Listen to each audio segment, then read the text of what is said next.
Hello dear students, welcome back to Organised Knowledge channel. और आज की जो वीडियो है उसमें डिस्कस करेंगे worksheet number 23 for class 10th है, सब्जेक्ट इंग्लिश है। और ये वर्कशीट आपके लिए 31 अगस्त 2021 के लिए शेड्यूल की गई है। डेट यहाँ पर गलत है तो आप इसको डेट को ठीक करके लिखिएगा। सो वर्कशीट शुरू करने से पहले बेटा प्लीज़ चैनल को सब्सक्राइब कर दीजिए, बेल आइकन को प्रेस कर लो ताकि आपको आने वाली वीडियोज़ की नोटिफिकेशन वो समय से मिल जाए। सो बच्चों, आज की जो वर्कशीट है उसमें हम एक न्यू जो है पॉम पढ़ेंगे। और ये जो पॉम है इसके पॉइंट कौन है? Robert Frost. ठीक है, first flight poem 2 and fire and ice. ठीक है, बहुत ही आप कह सकते हो अच्छा डीप मैसेज देने वाली ये पोम है आपकी fire and ice. Robert Frost के बारे में हमने पहले भी पढ़ा है कि रॉबर्ट फ्रॉस्ट जो है वो रियलिस्टिक पोइट हैं, यानी उनकी जो बातें हैं, उनकी जो पोम लिखते हैं वो कहीं ना कहीं रियलिटी हमें बताती हैं, कहीं ना कहीं हमारी लाइफ से जुड़ी हुई होती हैं। बहुत डीप मैसेज उनकी पोम जो है वो देती हैं, छोटी होती हैं, डीप मैसेज होता है उनकी पोम में। सो ऐसी ही ये पॉम है हमारे पास जो हमें पढ़नी है, फायर एंड आइस। और ये जो पॉम है आपकी, इसमें ये एक सिंबॉलिक पॉइम है जिसके अंदर फायर एंड आइस को एक तरह से सिंबल के फॉर्म में यूज़ किया गया है। जो फायर है उसको डिज़ायर की फॉर्म में दिखाया गया है और जो आइस है उसको हेट की फॉर्म में दिखाया गया है। ठीक है, हेट का सिंबल है यहाँ पे आइस और डिज़ायर का सिंबल है यहाँ पे फायर को जो है डिज़ायर की फॉर्म में, सिंबॉलिक फॉर्म में दिखाया गया है। सो फर्स्ट स्टेंजा क्या है? Some say the world will end in fire, some say in ice. कि यहाँ पर रॉबर्ट फ्रॉस्ट क्या कहते हैं कि कुछ लोग कहते हैं कि जो है वर्ल्ड जो है वो ख़त्म हो जाएगा, will end in fire. Fire यानी डिज़ायर, कि जो वर्ल्ड है वो एक तरह से जो लोगों की डिज़ायर है, जो लोगों का लालच है, उसके चलते ये ख़त्म हो जाएगा, दुनिया नष्ट हो जाएगी। किसके चलते? डिज़ायर के चलते। इसके अलावा सम से इन आइस, इसके अलावा कवि जो है, जो यहाँ पे पॉइंट हैं, वो क्या कह रहे हैं कि दुनिया में जो नफ़रत फैली हुई है, ठीक है, हेट जो फैली हुई है, उसके कारण, जो लोग कहते हैं कि उसके कारण भी जो वर्ल्ड है वो नष्ट हो जाएगा, डिस्ट्रॉय हो जाएगा। जो पोएट हैं वो उनसे भी सहमत हैं कि मैं दोनों ही चीज़ों से कहीं ना कहीं सहमत हूँ कि जो वर्ल्ड है वो फायर यानी डिज़ायर से और आइस यानी हेट से वो क्या हो जाएगा? डिस्ट्रॉय हो जाएगा। एक दिन ये दुनिया जो है यकीनन ख़त्म हो जाएगी। Now from what I have tested of desire I hold with those who favour fire. कि मैंने जो है कि मेरे पास एक तरह से यहाँ पे पॉइंट क्या कहते हैं कि मेरे पास जो एक्सपीरियंस है डिज़ायर का, मैंने उस एक्सपीरियंस को टेस्ट किया है, यानी मैंने उस चीज़ को देखा है कि लोग किस तरह से लालच में आकर एक दूसरे का नुकसान करते हैं, कैसे लोग लालच के कारण एक दूसरे को नुकसान करने में लगे हुए हैं। और यही जो डिज़ायर है लोगों की, वो एक दूसरे से आगे निकलने की जो डिज़ायर है वो धीरे धीरे इस दुनिया को ख़त्म कर देगी। I hold with those who favour fire, कि यानी जो लोग ये कहते हैं कि फायर यानी डिज़ायर के कारण ये जो वर्ल्ड है डिस्ट्रॉय हो जाएगा, मैं उन लोगों के फेवर में हूँ, मैं उन लोगों का समर्थन करता हूँ। तो ऐसा जो है यहाँ पर जो पॉइंट है वो कहते हैं। इसका एग्जाम्पल भी हम जो है देख सकते हैं क्योंकि हमारी लाइफ से रिलेटेड है।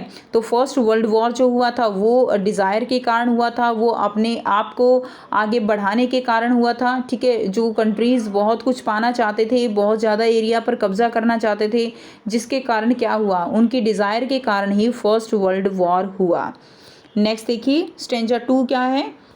But if it had to perish twice, यानी पेरिस का मतलब क्या होता है? एक तरह से डिस्ट्रॉय होना। I think I know enough of heat, कि अगर एक बार तो फायर के कारण, डिज़ायर के कारण जो अर्थ है वो पूरी तरह से ख़त्म हो जाएगी, अगर दूसरी बार पेरिश यानी डिस्ट्रॉय होने का अगर चांस मिलता है, if it had to perish twice, यानी दूसरी बार जो है अगर दुनिया के ख़त्म होने की, दुनिया इस कगार पर आती है कि फिर से अगर ख़त्म होने की बात आई, तो उसके लिए केवल हेट ही जो है वो क्या है? इनफ है।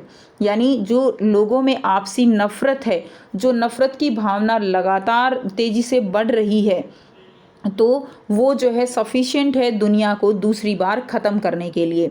तो यहाँ पे जो पोएट हैं वो क्या कहते हैं कि दुनिया जो है वो अगर 2 बार ख़त्म होती है तो एक बार तो डिज़ायर से ख़त्म होगी और एक बार जो है वो आइस यानी हेट से ख़त्म हो जाएगी। और यह 2 चीज़ें दुनिया को, वर्ल्ड को 2 बार नष्ट करने के लिए सफिशिएंट हैं। To say that for destruction ice is also great and would suffice. ठीक है, तो ये जो है सफिशिएंट होगा वर्ल्ड को ख़त्म करने के लिए। अब यहाँ पे बहुत ही आसान से जो है आपको प्रश्न जो है क्वेश्चन दिए गए हैं बेटा। फर्स्ट क्वेश्चन क्या है, read the main idea of the poem given below and fill in the blank spaces with correct option from the bracket.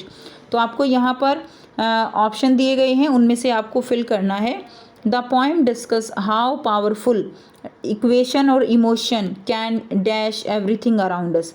Poem जो है वो क्या जो पोएम है वो क्या डिस्कस कर रही है, हाउ पावरफुल इमोशंस, तो इसमें क्या आ जाएगा इमोशंस, कैन डिस्ट्रॉय एवरीथिंग, कि वो हमारे चारों तरफ जो भी चीज़ें हैं उनको जो है क्या कर देंगी, डिस्ट्रॉय कर देंगी। तो इसमें डिस्ट्रॉय आएगा, इसमें इमोशन आएगा। नेक्स्ट देखिए, the poet is of the opinion that rain and fire, तो इसमें क्या आएगा फायर ऑफ डिज़ायर। ठीक है, fire of desire and dash ice और पेटल्स ऑफ हेटर्ड, तो क्या आएगा इसमें ice of hatred are sufficient. ठीक है, these are sufficient to end the world twice, कि वर्ल्ड को 2 बार जो है डिस्ट्रॉय करने के लिए ये सफिशिएंट हैं। वी मस्ट रिस्पेक्ट डिफरेंसेस, कि हमें एक दूसरे के जो डिफरेंसेस हैं उनको रिस्पेक्ट करना चाहिए।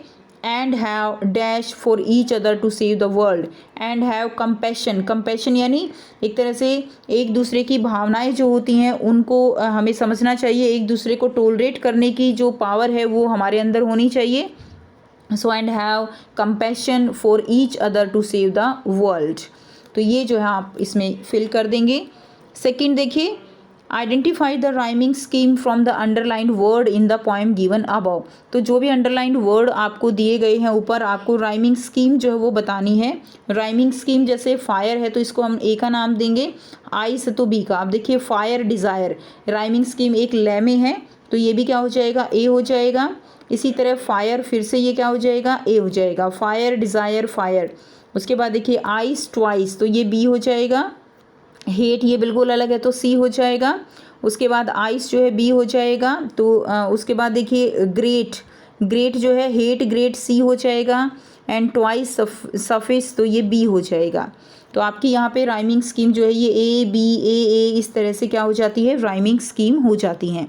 तो यहाँ पर जो आपका सही आंसर है वो आपका आंसर रहेगा बी। ठीक है, बी जो है इसका क्या रहेगा, करेक्ट आंसर हो जाएगा।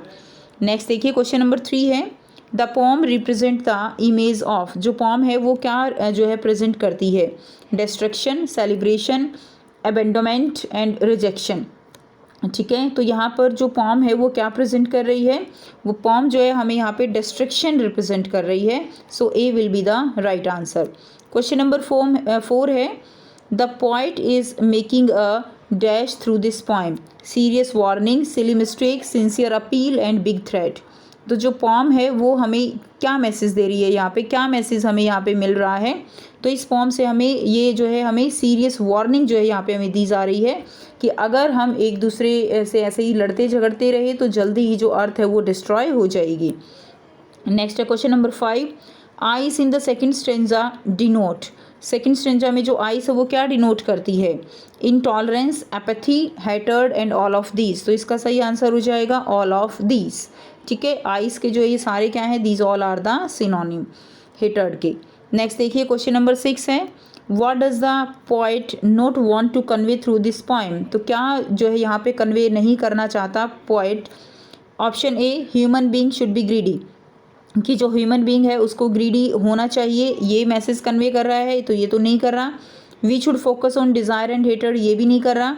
Check out desire and love all, ये कर रहा है कि हमें जो है सब एक दूसरे की डिज़ायर का ध्यान रखना चाहिए, सबको प्यार करना चाहिए। एंड डी है बोथ ए एंड बी, तो इसमें आंसर हो जाएगा आपका बोथ ए एंड बी, कि ए और बी जो है इनको पोइट जो है वो कन्वे नहीं कर रहा इस मैसेज को इस पोम के थ्रू। क्लियर। तो ये थी आपकी आज की बेटा इंग्लिश की वर्कशीट। आई होप सभी स्टूडेंट्स को क्लियर है। कोई भी डाउट है पूछ सकती हो। वीडियो अच्छी लगी तो प्लीज़ लाइक कर दीजिए, शेयर कर दीजिए और चैनल को सब्सक्राइब कर लीजिए। So thanks for watching. मिलते हैं नेक्स्ट वीडियो में नेक्स्ट वर्कशीट के साथ। Take care.